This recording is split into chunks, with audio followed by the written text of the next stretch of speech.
Welcome to Dallas Dirt. I'm April Towery, I'm your host today. I am the City Hall reporter for CandysDirt.com, and our guest today is John Botefuhr. Welcome. Well, thank you. Tell us about yourself. I'm a chiropractor most days of the week, but kind of been involved with city stuff. Started out as Friends of Santa Fe Trails, just being on that board, and then eventually being president. And that blew up into changing a whole intersection, which got me more involved with just how the city works and doesn't work. So you have gotten really involved with this Forward Dallas comprehensive land use plan, or have you always been this involved? Not probably since about 2014 when I started trying to get Garland, Gaston, Grand changed and just paying attention to my city. I love my city. I was born and raised here. My family's been here for about 150 years. I grew up in the back of the car with my mom telling stories about history. It comes from my heart of loving my city. When Fort Dallas came along, I was invited to go to a neighborhood meeting at White Rock Hills and listened to what they were planning. I'd previously been on Garland Road Vision, the head of Garland Road Vision, so I saw a lot of what Forward Dallas was trying to do at that point. Garland Road Vision was a plan passed in 2011 by the city, which took that whole corridor from Garland, Gaston, Grand out to Northwest Highway and envisioned kind of an impressionist painting vision of what we wanted that to look like along Garland Road. So some of the storage units turned into apartments, some of the commercial areas turned into residences, parks, things like that. It was just a broad vision. And it wasn't a zoning document, so I knew what Dallas was trying to do. And then I went to that White Rock Hills meeting and met with Patrick Blades, who kind of lives in my area, knew him from previous run-ins with city stuff. And I was just quiet, but apparently there was a project on Ferguson Road at the time down the street that a lot of that area was upset about. And some of these issues that we've kind of heard through Forward Dallas started to bubble up then. The people speaking, they weren't like me. They were a very diverse crowd that were upset about some of these similar issues with what's going on in their neighborhood, height of things next to their backyards, things like that. And I just kind of figured at that point, in that first meeting, that the city, it was just staff, would absorb that into what they were planning, because we were just drawing with markers on maps and saying, oh, wouldn't this be beautiful here? And drawing ducks and bicycles and houses and stuff. And it was just kind of a fun little meeting. And I thought they would absorb that into what was coming up. Long story short, prior to when it went to City Plan Commission, there was nothing really in there for the single family neighborhoods. I thought, I was like, this isn't what Garland Road Vision did. Why are you doing this to the neighborhoods? And other people around East Dallas had started to see that it felt like an attack on their neighborhoods to CPC. And then through those meetings, I feel like that process just created turmoil unnecessarily through neighborhoods. I live in a little neighborhood of Cassie View Haven, post World War II neighborhood, but I started reading some of the matrix and some of the planning. It really did say that if my neighbor sold her house and someone wanted to come along and build a duplex, eightplex, nineplex, there was nothing stopping that. Did you really ever believe that if Forward Dallas were to go forward in that iteration at that time, we're talking, this was months ago, that a developer was going to be able to come, that this was a setup for a developer to come in, knock down the home next to yours, and put in a nineplex? Ultimately, yes, because I think we have an economy here in Dallas where we have developers from all over the country coming in and investing who don't have the sensitivity to our neighborhoods. And all that would take would be to take that document when their proposal came up to CPC and wave it around and go, look, your document says you can do this. You need to let me do it.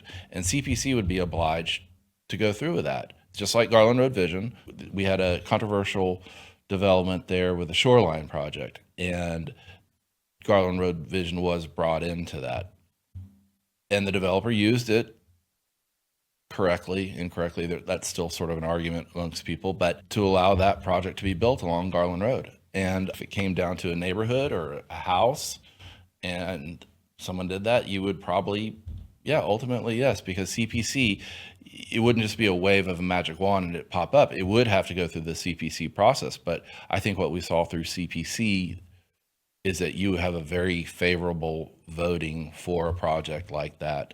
Ultimately, yes. I don't think it had enough stops to say, wait, hold on, let's listen to what the neighbors feel about it.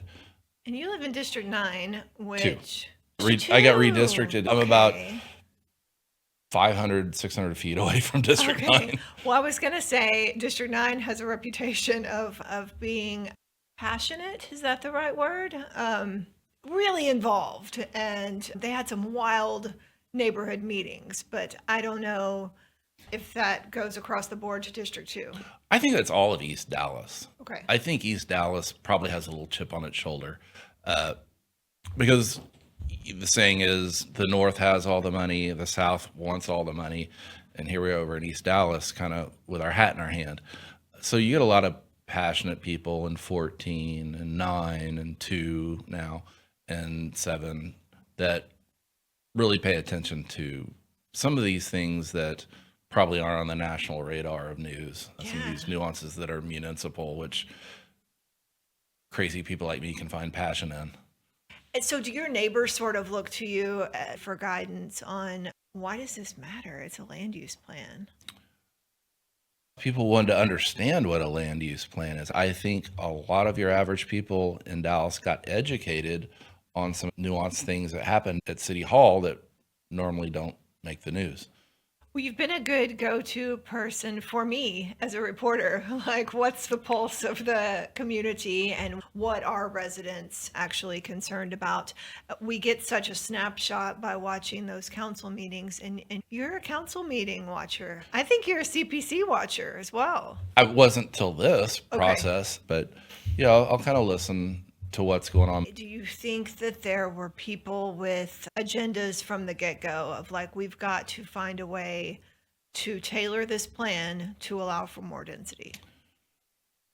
I think, yes, there is a push for more housing now, whatever that means. And that doesn't mean more housing is a bad thing. It's how the city is supposed to do it. It just seems very rushed and not methodic. There is an agenda to push that housing narrative as a solve for everything, whether it be homelessness, economics, or tax base.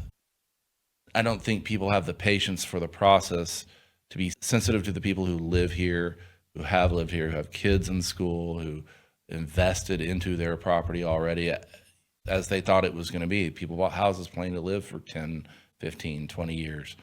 And then to come in and just change that out from underneath them, doesn't seem like the city should be protecting that, not disturbing that. What is the housing mix like in your area? Are there a lot of apartments? There's about half a mile on Garland Road, and then near Oates, there's some smaller apartments, kind of near the Bishop Lynch and Bryan Adams area. Now, is the sentiment that people don't want apartments near their homes because it's incompatible? Are they concerned about crime? Are they concerned about traffic? Like, what's the real underlying? People just don't like change. And I understand that. Having gone through the Gaston Garland process, I thought we were changing something for good. Having an apartment near where you live, the reality is a new apartment we probably wouldn't have to worry about as much crime in a new apartment because it'd be lighted and probably more expensive. But a lot of it is just height. I think that comes up as the biggest barrier to having something built near you is the height. You have a yard. I have a one-story. I have a friend over in Little Forest Hills who built a pool in his and brought my stepdaughter over there and kids, and we went swimming one day. I walked in his backyard, and there's a brand new 2-story shoebox house that's being built overlooking into his yard that wasn't there before. And he's like, we don't know where it came from. It just popped up. And I think that's where a lot of people, that triggers a lot of people. I can see why it makes a lot of people upset. So we saw a lot of people mobilize and get interested in this and get educated and bring different viewpoints. People were sending me studies and research and white papers and things that other cities are doing. And what do we have to gain from all that? research and citizen involvement? I think it tells me, I think a process like this, although I don't like it all, drew all those people doing their crazy internet research. They somehow kind of become of a fan of this typically boring municipal government. Like it makes it a little exciting. And I like that because that means people care about this city more and they need to be listened to. And there are crazy people and there are sane people. There are people who don't have the time. There are people who don't care. But our city government needs to listen to the people who are paying attention because they know. Do you think ultimately the people felt heard? I know they did not at one point, but when the plan was adopted, the final round of amendments were made. Was there enough public input incorporated? I think they do feel heard. There's some people that stood up. I think Melanie Van Landingham and I were at odds on this Garland Gaston thing. Now I'm a big fan of hers, the way she kind of stood up and CPC grilled her, like just a citizen for no reason. Like she was at a congressional trial. She held her own. I became a big fan of her. So you have people like that stand up, that knowledgeable. I think, we need more of that. We need more people involved that have the time, that can understand some of these little nuanced issues. And I think a lot of people, even if you're appointed or elected, kind of think people aren't really paying attention or don't understand the real issue here. And I don't think that's true. I can find everything about this issue with my phone right now. They need to quit taking the neighborhoods for granted. Well, John Botefuhr, thank you so much for being here today. That is all we've got. Stay tuned for our next episode of Dallas Dirt.